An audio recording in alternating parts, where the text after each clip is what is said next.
혁신도시에 사무소를 개설했습니다. 금융 생태계 조성에 탄력이 기대되는데 과제도 여전합니다. 2020학년도 수능 성적표가 배부됐습니다.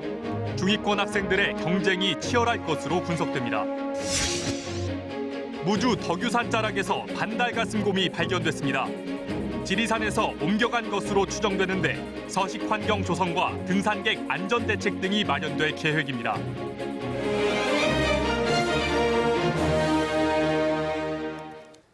여러분 안녕하십니까? 9시 전북권 뉴스입니다.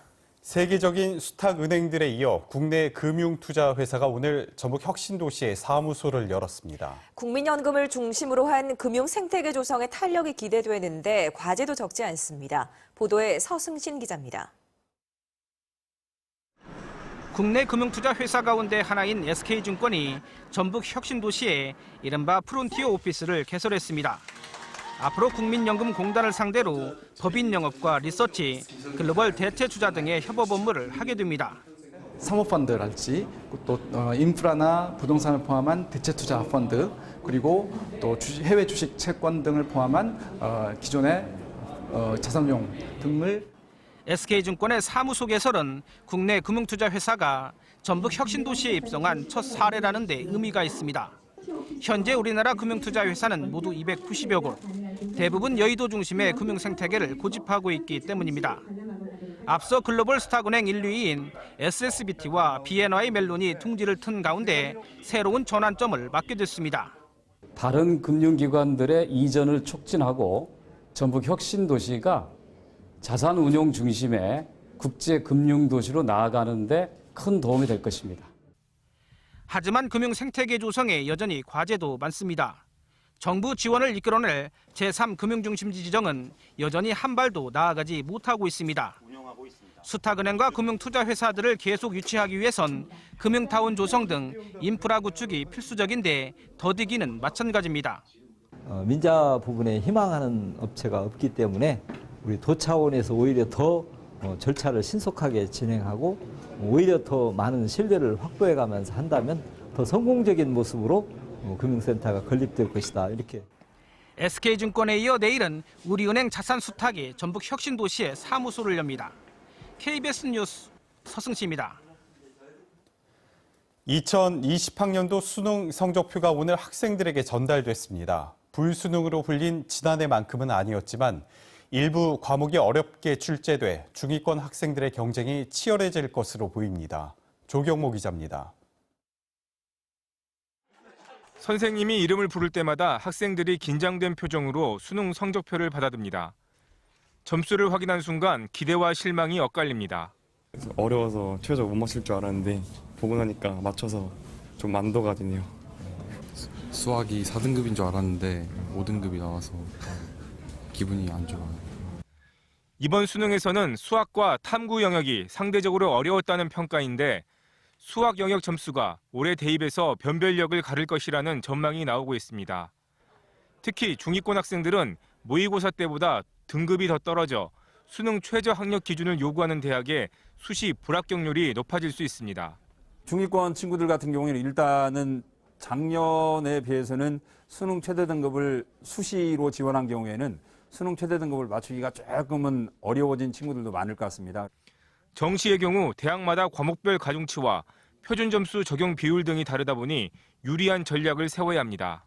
대학별로 그 반영 비율하고 반영 영역 수를 봐서 자기 자신의 점수에 유불리를 따져서 지원을 해야 돼. 전북교육청은 오는 14일 정시 지원 전략 입시 설명회를 열고 수험생을 대상으로 진로 상담실도 열 계획입니다. KBS 뉴스 조경모입니다. 기획재정부가 국회 상임위 심사에서 반영된 전라북도 신규 사업 30여 개에 대해 사실상 보류 판정을 내린 것으로 알려졌습니다. 전라북도는 기재부의 2차 예산 검토 과정에서 지역의 입장이 반영될 수 있도록 설득하겠다는 계획입니다. 내년 총선을 앞두고 전북 정치권의 신경전이 치열합니다. 현안마다 책임 공방이 계속되고 있는데 고발 등 대응 수위를 높이고 있습니다. 이종환 기자가 보도합니다. 지난달 20일 2년 넘게 계류됐던 탄소소재법이 국회 법사위 안건으로 상정됐지만 또다시 처리가 미뤄졌습니다. 민주평화당은 민주당과 같은 당 기재위원장이 소극적으로 대처했기 때문이라며 책임론을 제기했고 민주당 지도부는 전북을 찾아 책임을 전가하지 말라며 반박했습니다. 상대방에게 상처 입히는 것 말고는 탄두법 및 예산 확보에 아무런 도움이 되지 않는 국회 상임위를 통과하지 못한 공공의료대학 설립 법안을 놓고도 공방이 벌어졌습니다. 민주평화당에 바른미래당, 정의당, 대한신당 무소속 의원까지 가세해 민주당을 성토했고 전북 홀대론까지 부상하고 있는 실정입니다. 민주당의 반성과 책임 있는 대응이 시급합니다. 민주당은 비판이 도를 넘어섰다며 급기야 고발 카드까지 빼들었습니다. 정치는 원래 포용입니다. 그러나 도가 나오면 저희들이 거기에 맞게끔 준비를 할 계획입니다. 책임은 지려하지 않고 상대 탓만하는 정치권의 행태에 비판의 목소리가 나오고 있습니다.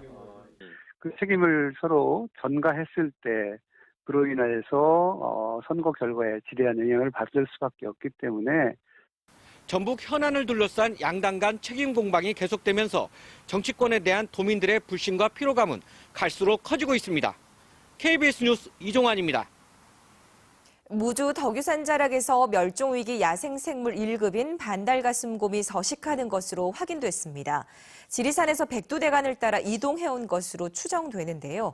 무인 카메라에 생생한 모습이 잡혔습니다. 박운 기자가 보도합니다.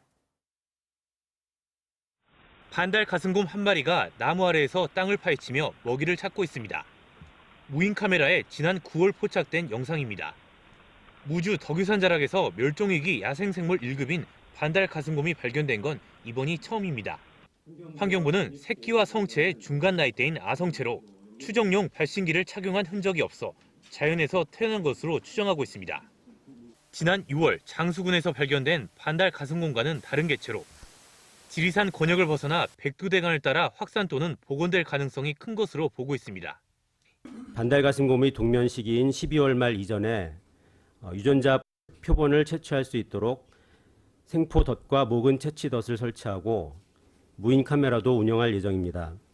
이번에 발견된 무주 덕유산 자락 삼봉산은 등산객 발길이 뜸하고 참나무류와 단풍치 등 반달가슴곰의 먹이가 풍부한 곳입니다.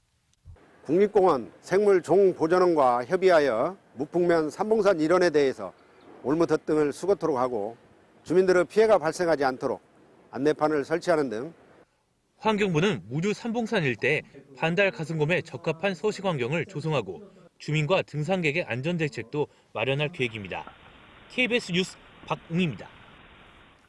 농촌진흥청이 일반 무와 순무 추출물을 동맥경화가 있는 실험용 쥐에 12주 동안 먹인 결과 혈중 콜레스테롤은 60%, 악성 콜레스테롤은 70% 정도 줄어든 것으로 나타났습니다.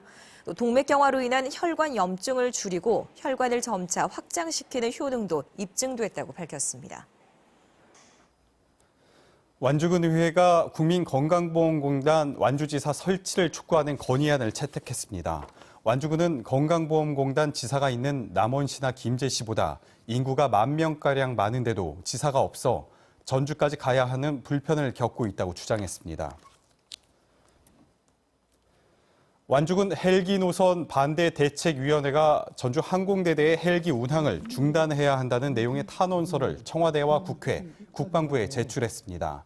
반대 대책위는 사전에 협의 없이 헬기 노선을 정해 주민들이 재산권과 생존권에 피해를 입고 있다며 이는 문재인 정부가 강조해온 공정과 포용, 정의에 정면으로 위배하는 것이라고 주장했습니다. 전북 도청에서 열린 자활사업 활성화 방안 토론회에서 자활 근로사업이 지역 특성을 살리지 못하고 정보 접근에도 어려움이 따른다는 지적이 나왔습니다. 또 시민들이 필요로 하는 사회 서비스는 적절한 가격 산정이 우선돼야 해 정부 지원을 통한 재원 마련 방안도 요구됐습니다. 전북 지역은 밤사이에 서해안을 중심으로 눈발이 날리겠습니다. 아침 최저 기온은 영하 6도에서 영하 1도까지 떨어지겠고 한낮 기온은 1도에서 4도에 머물러 춥겠습니다. 바다 물결은 전북 앞바다에 0.5에서 2m, 전북 먼바다는 최고 3m까지 높게 일겠습니다. 전국 소방 공무원들이 국가직으로 바뀌면서 전북 소방의 대형 재난 대응 체제도 광역에서 국가 단위로 전환됩니다. 현재는 특정 지역에서 재난 상황이 발생하면 관할 소방본부에서 출동하지만 앞으로는 다른 지역에서 발생을 하더라도 현장에서 가장 가까운 소방서에서 초동 대응을 해야 합니다. 9시 전북권 뉴스를 마칩니다.